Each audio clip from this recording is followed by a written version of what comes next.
Thank you very much, Mr. Chairman. Today's hearing is on House Resolution 72, a resolution removing Representative Marjorie Taylor Greene from her assignments on the Budget Committee and the Education and Labor Committee.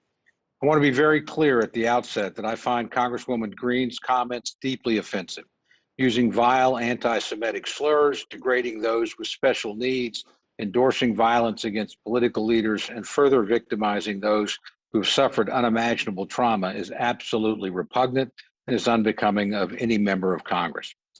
However, the action the majority is taking today raises questions that have nothing to do with Congresswoman Greene, but concern the institution as a whole, which is why I feel that this hearing is premature and should instead first be adjudicated by the Ethics Committee.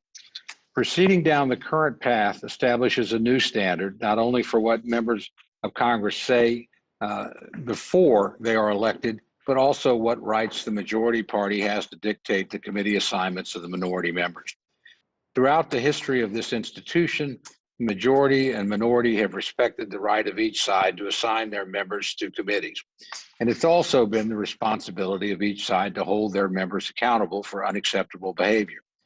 In my opinion, there have been plenty of instances of members of the current majority party using intemperate language or taking controversial actions.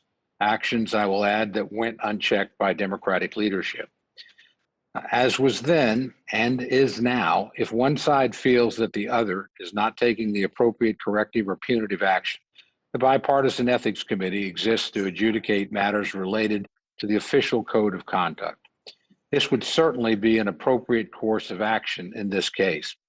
The Ethics Committee should review the matter in question, determine if a new standard relating to actions taken by a member of Congress before they are elected should be covered by the Code of Conduct, and make the appropriate recommendations.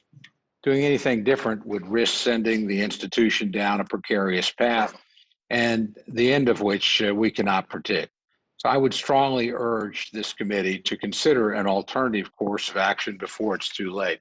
Let me just add this, if I may, Mr. Chairman, on a personal note. I've sat on Republican steering committee, for many years. I've had to make these tough decisions about removing members from their committee. Haven't hesitated to do that.